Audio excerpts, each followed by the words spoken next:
আসসালামু আলাইকুম, আমি Mohammad Mostafa Kamal. Design your project dot blogpost dot কমের পক্ষ থেকে আপনাদেরকে আবারও স্বাগতম জানাচ্ছি। আজকে আমরা বেসিক বাংলা ফটোশপ টিউটোরিয়ালের পর্ব 20। এই পর্বে আমরা শিখব ফটো ফিল্টার, ইমেজ থেকে অ্যাডজাস্টমেন্ট থেকে ফটো ফিল্টার। এখানে ফটো ফিল্টার আছে, চ্যানেল মিক্সার আছে, কালার লোপ আছে, invert, posterize, threshold, gradient map, selective colour, shadow এবং হাইলাইটস, এগুলো শিখবো। তা চলুন শুরু করা যাক আমার টিউটোরিয়াল। তবে টিউটোরিয়াল শুরু করার আগে আমি আবারও একটা কথা বলে রাখতে চাই, যারা আমার টিউটোরিয়াল প্রথম থেকে দেখেন নাই তাদের কিন্তু টিউটোরিয়াল বুঝতে সমস্যা হতে পারে। তাই আমি বলবো এই সমস্যার সমাধান করার জন্য আপনারা প্রথম থেকে টিউটোরিয়াল দেখে নিতে পারেন। তা আপনারা আমার ভিডিও ইউটিউব চ্যানেলটি সাবস্ক্রাইব করে রাখতে পারেন। এতে যা সুবিধা হবে, যখন আমি নতুন কোনো টিউটোরিয়াল আপলোড করি তারা আপনারা ইমেলের মাধ্যমে খুব দ্রুত জানতে পারবেন। তাছাড়া আমার যে টিউটোরিয়ালটি দেখে বুঝতে সমস্যা হচ্ছে, ওই টিউটোরিয়ালের নিচে আপনারা কমেন্ট করতে পারেন। আমি চেষ্টা করব আপনাদের কমেন্টের সমস্যার সঠিক সমাধান দিতে। তো চলুন আমাদের টিউটোরিয়াল শুরু করি। আমি এখানে 4টা ইমেজ ওপেন করে রেখেছি। এই ইমেজ এর উপর ফটো ফিল্টারটা আমি অ্যাপ্লাই করব। তার জন্য আমি এটাকে ডুপ্লিকেট কপি করে নেই। তা এখানে ডুপ্লিকেট কপি করে নিতে চাইলে কিবোর্ড থেকে Ctrl+Z দিলে ডুপ্লিকেট কপি হয়ে যাবে। তা আমি ইমেজে যাব, ইমেজ থেকে ফটো ফিল্টারে যাব। এখানে ফটো ফিল্টার দেওয়ার জন্য এখানে কিন্তু একটা ফিল্টার চলে আসছে অলরেডি। ডেনসিটি দেওয়া আছে, এখানে প্রিজার্ভ লুমিনিসিটি দেওয়া আছে। তাই এখানে দেখুন ওয়ার্মিং ফিল্টার, অনেকগুলো ফিল্টার অবশ্যই দেওয়া আছে। Orange, yellow, green, cyan, blue, এগুলো অনেকগুলো দেওয়া আছে। আপনি চাইলে কাস্টম ইউজ করতে পারেন এইটার মধ্যে, এই কালার মধ্যে ক্লিক করে। ধরুন আমি অন্য একটা কালার ইউজ করব, ধরুন ব্লু। এটা আপনার প্রজেক্ট বা ইমেজের উপর নির্ভর। ডেনসিটি আমি একটু বাড়িয়ে দেব, দিয়ে ওকে করলাম। তাই এখানে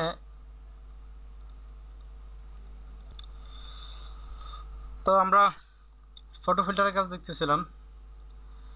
ফটো ফিল্টার আমি আবার যাচ্ছি, এখানে ফটো ফিল্টার, এখানে বিভিন্ন ধরনের কালার আছে, আপনি চেক করে দেখতে পারেন। সাইন, এখানে কিন্তু কালার পেয়েছে, সাইন কালার। আমি অবশ্য কালারটা তেমন চিনি না। সাইন কালারটা খুবই বেশি প্রয়োজন হয় যখন আপনি কোনো প্রিন্টিং ডিজাইনে কাজ করবেন। অর্থাৎ এটা অন্য একটা টিউটোরিয়াল দেখাবো। ব্লু কালার আছে, এই যে ইমেজের উপর দেখাচ্ছে, এই যে এগুলো কালার, অর্থাৎ এটা হচ্ছে ডিপ ইমার্ল্ড কালার। ডেনসিটি আপনি বাড়াতে পারেন, কমাতে পারেন। দেখুন ডেনসিটি বাড়ানোর পর ইমেজের উপর প্রভাব।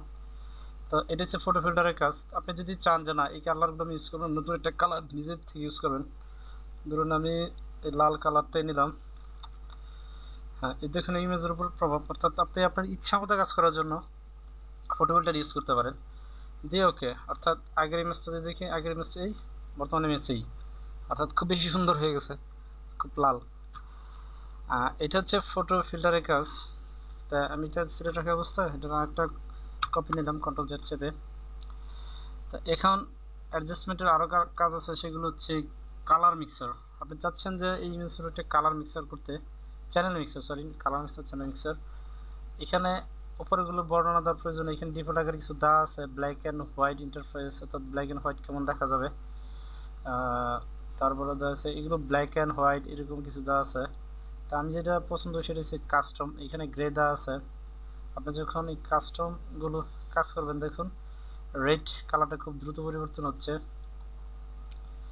মনোক্রমিক, এখানে কন্ট্রাস্ট দেওয়া আছে, অর্থাৎ আলো লাইট কীরকম হবে একটু খেয়াল করে দেখুন। এখানে আমি ডিফল্টটাই নিয়ে নিলাম। এখন আমি এখানে যখন আমি ব্ল্যাক অ্যান্ড হোয়াইট করবো তখন কিন্তু গ্রে কালারটা আসবে। দেখুন এই যে ব্ল্যাক অ্যান্ড হোয়াইট, গ্রে কালারটা শুধু আসছে, এখানে আর কিছু নেই। যখন আমি এটা ডিফল্টে যাব, এটা আবার পুনরায় আসার কারণে এখানে কিন্তু আমি রেড বাড়াতে পারি, কমাতে পারি। দেখুন ইমেজের কিন্তু একটা দিছে রেড কমানোর কারণে। আমি এটাকে করতে করতে একদম গাঢ় রেড করে দিলাম। দেখুন এরকম কীরকম হলো। এখানে আপনি গ্রিন করতে পারেন। এটা শুধু রেডের ফলাফল দিচ্ছে, এই যে পরে যে এইটা আউটপুটটা, যেটা শুধু এখানে রেডের ফলাফল দিচ্ছে। এটা ব্লু বাড়িয়ে কমে দেখতে পারেন। এখান থেকে গ্রিন নিতে পারেন। গ্রিন নেওয়ার পরে দেখবেন এর একটা ফলাফল আসতেছে, এই যে একটা ফলাফল আসতেছে। কন্ট্রাস্ট চাইলে আপনি তখন বাড়াতে পারেন, মনোক্রম টিক চিহ্ন দিয়ে দিতে পারেন। তা এটা প্রয়োজন পড়ে না, আপনি চাইলে এটাকে ব্লু আকারে করে দিতে পারেন। দেখুন ব্লু, এটার কালার অ্যাডজাস্ট হচ্ছে। চ্যানেল মিক্সার খুব খুব প্রয়োজন পড়ে যখন আপনি বড় ধরনের কোনো প্রজেক্ট এবং ইমেজের উপর বিভিন্ন কালারের সংমিশ্রণ একটা পারফেক্ট ইমেজ তৈরি করুন তখন। তো এগুলো তো বলার লাগে না, এগুলো আগের মতোই অবস্থা। যারা আমার আগে টিউটোরিয়ালগুলো দেখছেন এগুলো পিসের সম্পর্কে আলোচনা, গিয়ার আইকন সম্পর্কে আলোচনা করেছে। তো এগুলো আপনার চ্যানেল মিক্সারের কাজ। তারপর হচ্ছে এখানে যে কালারটা আছে ইনভার্ট, অর্থাৎ এটা পুরোটা ভিউ হয়ে যাবে। আমি কিছু সিলেক্ট করলাম, ইনভার্ট করে দিলাম, দেখুন এটা কিন্তু উল্টোটা হয়ে গেল। ইনভার্ট অর্থাৎ আমি একটা কালার কি করতে যাচ্ছি, এটা সাধারণত লেয়ার মার্কসে খুব বেশি ইউজ করা হয় ইনভার্টটা।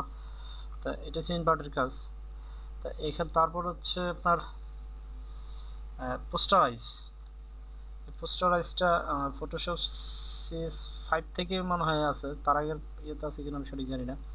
এখন পোস্টারাইজ আপনার কীরকম হবে, কালারটা ইয়ে করার জন্য লেভেলস একদম জিরোতে দেখুন, 1-2 থেকে শুরু এটার। তারপরে দেখুন পোস্টারাইজের জন্য, পোস্টারাইজের কাজটা খুব বেশি একটা ইউজ হয় না। তারপরেও ইয়ার উপর আপনার প্রজেক্টের উপর নির্ভর করে পোস্টারাইজ ইউজটা। আমরা দেখব থ্রেশহোল্ড, এটাকে আমরা ব্ল্যাক অ্যান্ড হোয়াইট, অনেকটা ব্ল্যাক অ্যান্ড হোয়াইটের মতো। এখানে থ্রেশহোল্ড লেভেল দেওয়া আছে 128, আপনি একটু কমিয়ে বাড়িয়ে দেখতে পারেন। বলা চলে যে থ্রেশহোল্ড যত বেশি কমাবেন তত কিন্তু এটা সাদা হয়ে যাবে, অর্থাৎ হারিয়ে যাবে। আপনি আবার যত বেশি পাবেন, একটা লেভেল আছে নির্দিষ্ট, ধরুন 128, 130 থেকে 120, 100 এরকম।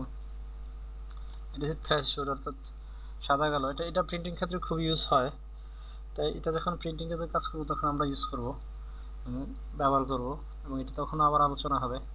এই হলো আপনার থ্রেশহোল্ডের কাজ। আমি নতুন একটা ইমেজ নিলাম, এটাকে আনভিজিবল করে দিলাম।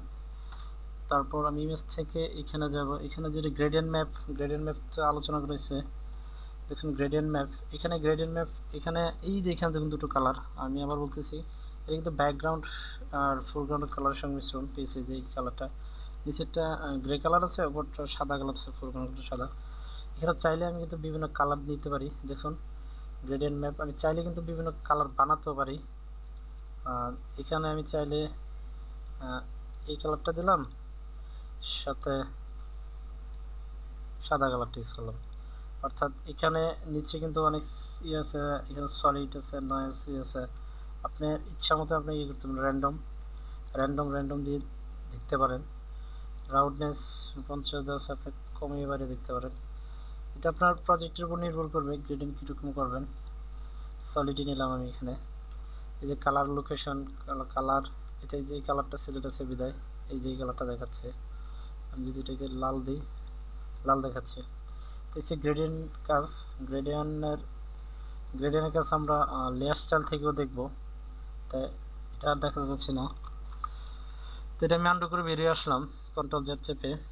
এইখানে সিলেক্টিভ কালারগুলো সিলেক্টিভ কালার কোনগুলো নেবেন। এখানে দেখুন সায়েন, ম্যাজেন্টা, ইয়েলো, ব্ল্যাক। এটি সাধারণত ইয়েতে ইউজ করা হয় বেশি, এখানে দেওয়া আছে raids, yellow, green, sine, magenta, blue. এই কালারগুলো খুব বেশি ইউজ হয়। তো এটার পরবর্তী একটা টিউটোরিয়াল আমরা আরও ভালো দেখব। তারপরে এখানে আমরা দেখার জন্য এখানে কিন্তু ছবিতে সাইন কালারের কারণে পরিবর্তন হচ্ছে, ম্যাজেন্টা কালার এর জন্য পরিবর্তন হচ্ছে।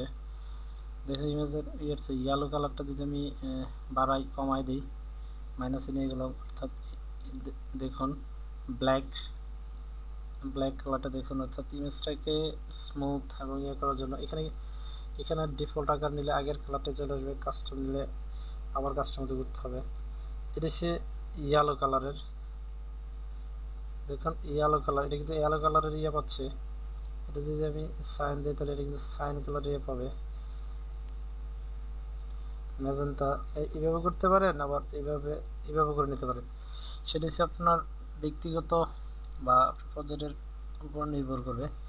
এগুলো আপনার সিলেক্টিভ কালার পর্যন্ত। বাকি যে টিউটোরিয়াল এমনিতে অনেক বড় হয়ে গেছে, বাকি যে যেগুলো আছে যেমন শ্যাডোজ এবং হাইলাইটস, এইচডিআর টোনিং, ভেরিয়েশন, ডিসিজেট আগে দেখানো হয়েছে, কালার ম্যাচ কালার, এটা দেখানোর মতো অল্প কিছু ইয়ে আছে। এই যে এখানে দেখুন কালার ইনভার্সিটি, লোমিও নেচারিটি, সোর্স। আমি ওই যে সোর্স আগের মতোই আমি একটা টিউটোরিয়াল আপনাকে দেখিয়েছি যে কীভাবে একটা ছবির উপর একটা ছবি অ্যাডজাস্ট করতে হয়, তখন যদি সোর্স থাকে, সোর্স একই কাজ।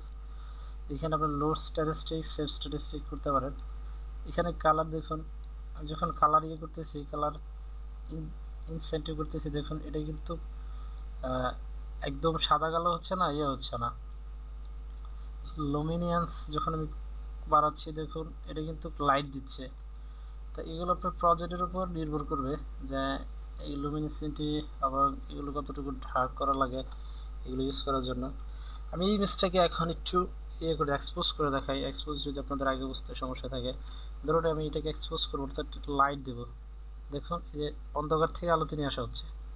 তো এই জন্য বলতেছি যে আমার টিউটোরিয়ালগুলো প্রথম থেকে দেখার জন্য, কারণ আমি একটা টিউটোরিয়াল ভিতরে একটা টিউটোরিয়াল রিপিট করেছি, অর্থাৎ দুটো সংমিশ্রণে দেখিয়েছি, যেটা আপনার প্রথমটা না দেখলে বুঝতে পারবেন না। অফসাইড তো কালার আগেই বলা হয়েছে, অফসাইড কমাতে পারি, তারপরে এগুলো বেশি পরিবর্তন হয় না। তা আজকে এই পর্যন্ত টিউটোরিয়াল। আগামী টিউটোরিয়াল দেখার জন্য আমন্ত্রণ জানিয়ে শেষ করছি।